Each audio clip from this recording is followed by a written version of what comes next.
안녕하세요. 영촌 선생입니다. 자, 오늘 나희덕 시인의 현대시 푸른 밤입니다.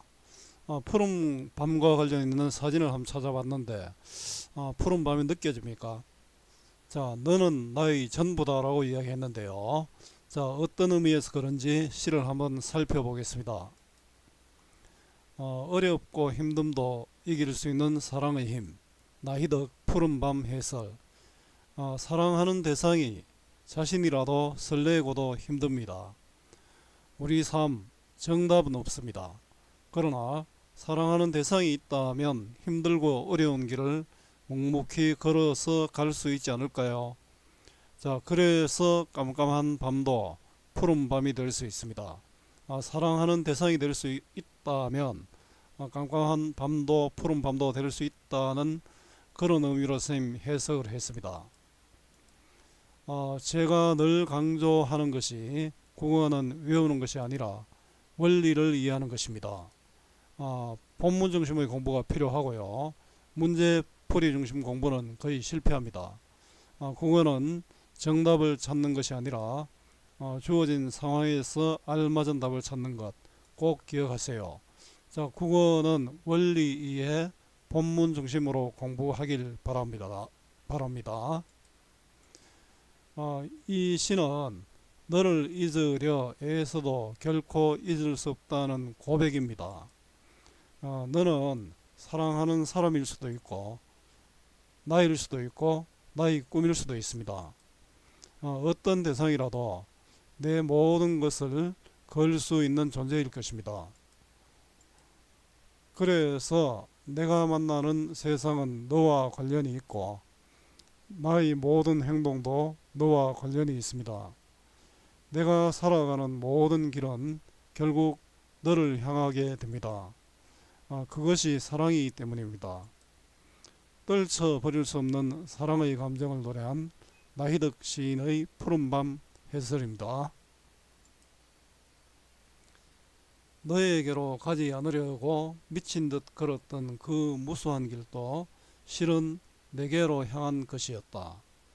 까마득한 밤길을 혼자 걸어갈 때에도 내 응시에 날아간 별은 내 머리 위에서 반짝였을 것이고 내 한숨과 입김의 꽃들은 내게로 몸을 기울여 흔들렸을 것이다. 사랑에서 치욕으로 다시 치욕에서 사랑으로 하루에도 몇 번씩 내게로 들이었던 두레박. 그러나 매양 퍼 올린 것은 수만 갈래의 길이었을 따름이다. 은하수의 한 별이 또 하나의 별을 찾아가는 그 수만의 길을 나는 걷고 있는 것이다.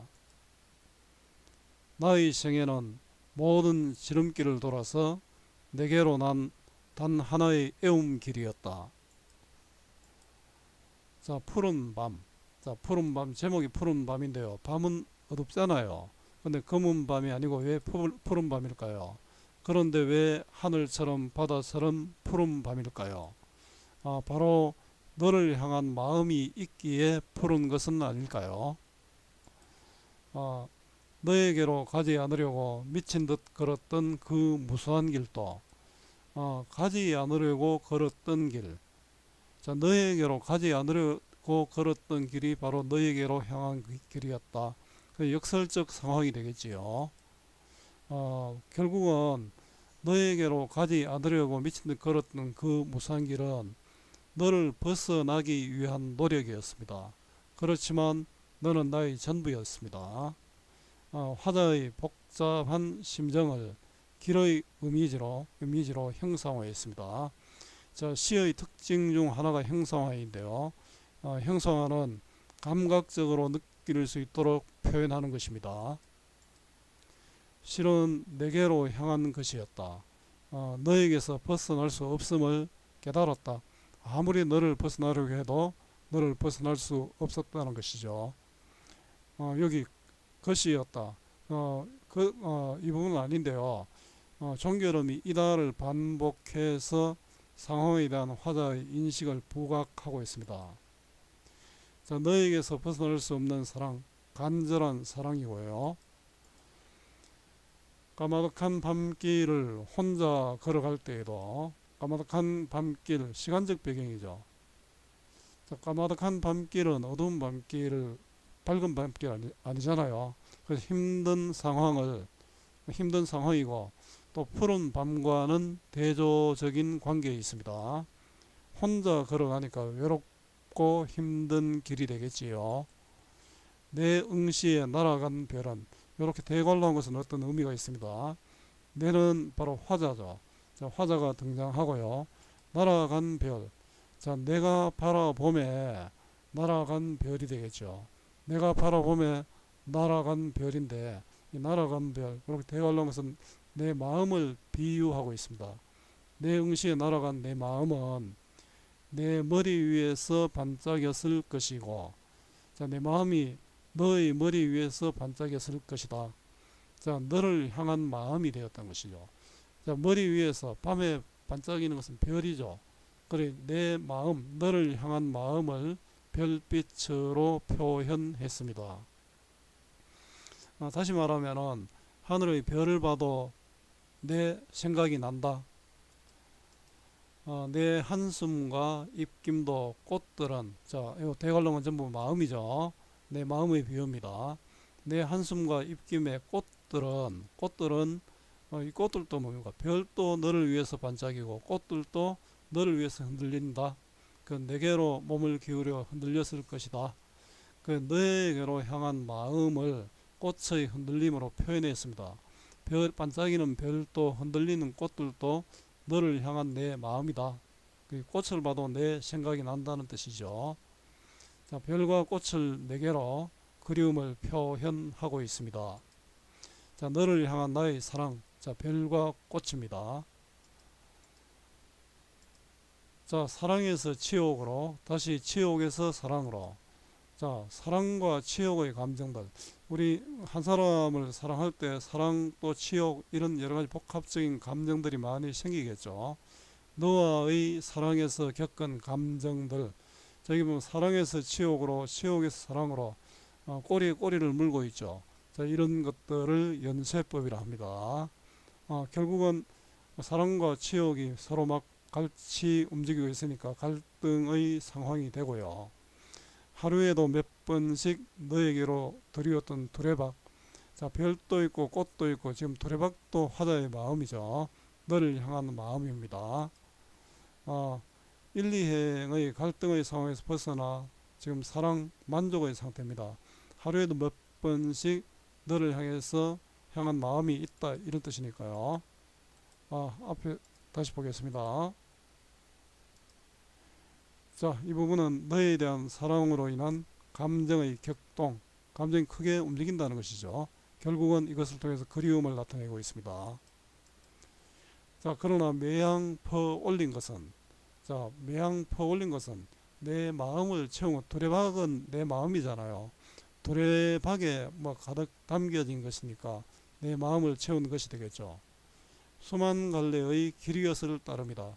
매양 내가 퍼올 내 마음은 수만 갈래의 길이었다.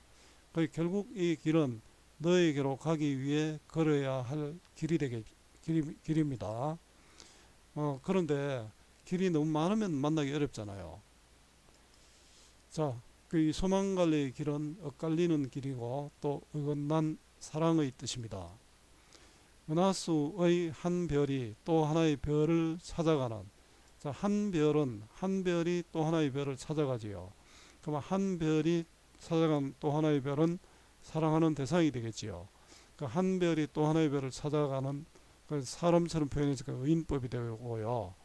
그 은하수의 한 별이 또 하나의 별을 찾아가는 것은 사실은 수많은 별들 중에 또 찾아가야 되니까 쉽지 않는 일입니다. 자, 그 수많은 길을 나는 걷고 있는 것이다. 자, 수많은 길은 쉽지 않는 길, 어렵고 험한 길을 나는 걷고 있다. 자, 너를 향한 멀고도 험한 길. 자, 바로 지금의 사랑입니다. 나의 생애는 모든 지름길을 돌아서, 지름길은 쉬운 길이지 않습니까? 자, 뭐 빠른 길, 쉬운 길을 돌아서 내게로 난 단 하나의 애움길이었다. 나의 생은 쉬운 길을 돌아서 너에게로 가는 단 하나의 애움길. 애움길은 굽은 길이죠. 그 애워서 돌아가는 길인데 그 너에게로 가는 어려운 사랑의 과정이었다. 이런 뜻입니다. 너를 사랑하기 위하여 힘겨운 길을 걷고 있다고 볼 수도 있지요. 내 생애가 너를 향해 있었다. 너는 내 삶의 전부다라고 할 수 있습니다. 나의 삶의 전부인 너. 자, 너는 나의 전부다. 자, 여러분들도 이런 너가 있었으면 좋겠지요. 자유로운 형식의 자유시고요. 개인의 마음을 담은 서정시입니다. 성격은 감각적이고 고백적이고 열정적이고요. 주제는 한 사람을 벗어날 수 없는 사랑, 너를 벗어날 수 없는 납니다. 자, 너를 향한 절대적인 사랑의 마음을 담고 있습니다. 자, 특징입니다. 너를 향하고 있는 절대적인 사랑의 감정을 표현했고요. 역설적 표현으로 너에게서 벗어날 수 없음을 강조하고 있습니다. 너를 향한 마음을 절실하게 표현하고 있고요. 종결음이 이달을 반복하여 상황에 대한 화자의 인식을 드러내고 있습니다. 지름길과 애움길의 구체적 속성을 대립시켜 사랑의 어려움을 드러냅니다. 너에게로 가는 길이 지름길을 놔두고 애움길이었다라고 이야기했지요. 사랑은 쉽지 않다는 그런 뜻입니다. 그렇지만 나는 이 어려운 길을 걷고 있지요. 자, 국어 공부 어렵지요. 학교 수업, 학원 수업과 인강까지 들어도 오르지 않는 국어 성적, 그 이유가 무엇일까요? 배우고 문제만 풀기 때문입니다. 여러분들에게 필요한 것은 배우는 공부가 아니라 익히는 공부, 문제풀이가 아니라 본문 중심의 공부입니다. 자, 여러분들 익히는 공부와 본문 중심의 공부 부탁합니다. 국어 공부 잘하는 법을 누르면 선생님이 정리한 국어 공부 잘하는 법을 읽어볼 수 있습니다. 여러분들 한번 꼭 읽어보길 빌고요. 자, 오늘